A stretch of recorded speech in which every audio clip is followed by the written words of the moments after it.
విత్త మంత్రి అంటే రెవెన్యూ మంత్రి, అలాగే చెత్త మంత్రి అంటే మున్సిపల్ పట్టణాభివృద్ధి మంత్రి అని నెటిజన్స్ కామెంట్స్ చేయడానికి కారణం లేకపోలేదు. చెత్త నుంచి ఇంధనం సృష్టించేది ఒకరైతే అదే చెత్త నుంచి సంపద సృష్టిస్తున్నది మరికొందరు.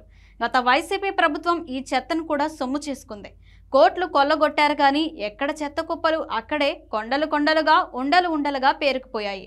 పొల్యూషన్ కేంద్రాలు అయ్యాయి. కూటమి ప్రభుత్వం వచ్చిన తర్వాత నాదెండ్ల మనోహర్ బియ్యం నిల్వలపై దృష్టి సారిస్తే లోకేష్ విద్యారంగంపై దృష్టి సారించారు. పవన్ కళ్యాణ్ కేంద్రం నుంచి నిధులు, కొత్త ప్రాజెక్టులపై దృష్టి సారించారు. ఇలా ప్రతి మంత్రి తమ మంత్రిత్వ శాఖలతో తలమునకలై ఉన్నారు. ఈ క్రమంలో మున్సిపల్ మంత్రి నారాయణ అప్డేట్. వైసీపీ ప్రభుత్వం చెత్తపై పన్ను వేయటం తప్ప చెత్తను తొలగించకుండా అవగాహన రాహిత్యంగా వ్యవహరించిందని మంత్రి నారాయణ ఆరోపించారు. రాష్ట్రంలో గత 5 ఏళ్లలో భారీగా చెత్త పేరుకుపోయిందని విమర్శించారు ఆయన. పల్నాడు జిల్లా చిలకలూరుపేట నియోజకవర్గం ఎడ్లపాడు మండలం కొండవీడులో మంత్రి నారాయణ పర్యటించారు. పట్టణ ఘన వ్యర్థాలు నిర్వహణ ప్లాంట్ను స్థానిక MLA Pattipati Pullarao, Swachhandhra corporation chairman పట్టాభిరామ్తో కలిసి పరిశీలించారు. జిందాల్ సంస్థ ఆధ్వర్యంలో చెత్త నుంచి విద్యుత్ను తయారు చేస్తున్నారు. చెత్త నిర్వహణ, విద్యుత్ ఉత్పత్తి ఏ విధంగా తయారవుతుందనే వివరాలను ప్లాంట్ మొత్తం తిరిగి అడిగి తెలుసుకున్నారు మంత్రి.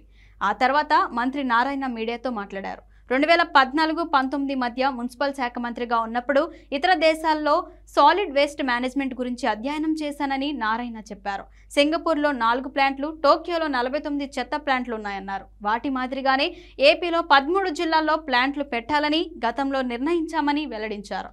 గతంలోనే రాష్ట్రంలోని విశాఖపట్నం, గుంటూరు సమీపంలోని కొండవీడులో 2 ప్లాంట్లను ప్రారంభించామన్నారు. అయితే గత ప్రభుత్వం అధికారంలోకి వచ్చిన తర్వాత చెత్త మిగిలించి ప్లాంట్లను వదిలేసిందని విమర్శించారు. వైసీపీ సర్కార్ అవగాహన రాహిత్యంతో మిగిలిన ప్లాంట్లు నెలకొల్పలేదని అన్నారు. ఒక్క కొండవీడు ప్లాంట్కి 3 కార్పొరేషన్లు, 6 మున్సిపాలిటీల నుంచి ప్రతిరోజు 1200 టన్నుల చెత్త వస్తుందని, ఈ చెత్తను ఉపయోగించి విద్యుత్ ఉత్పత్తి చేసి బూడిద నుంచి ఇటుకలు తయారు చేస్తారని తెలిపారు. రాష్ట్రంలో ప్రతిరోజు 6890 టన్నుల ఘన వ్యర్థాలు మున్సిపాలిటీల నుంచి వస్తున్నాయని, కొండవీడు, విశాఖలో 2169 టన్నుల చెత్త హీట్ అవుతుందని తెలిపారు. త్వరలో నెల్లూరు, గూడూరు, కాకినాడ, రాజమండ్రి మధ్యలో 2 ప్లాంట్లు, కడప, కర్నూలు, అనంతపురం మధ్య 1 ప్లాన్ చేస్తున్నట్లు మంత్రి నారాయణ చెప్పారు. గత ప్రభుత్వం చెత్త నిర్వహణ సరిగా చేయకపోవడంతో 85 లక్షల మెట్రిక్ టన్నుల చెత్త మిగిలిపోయిందన్నారు.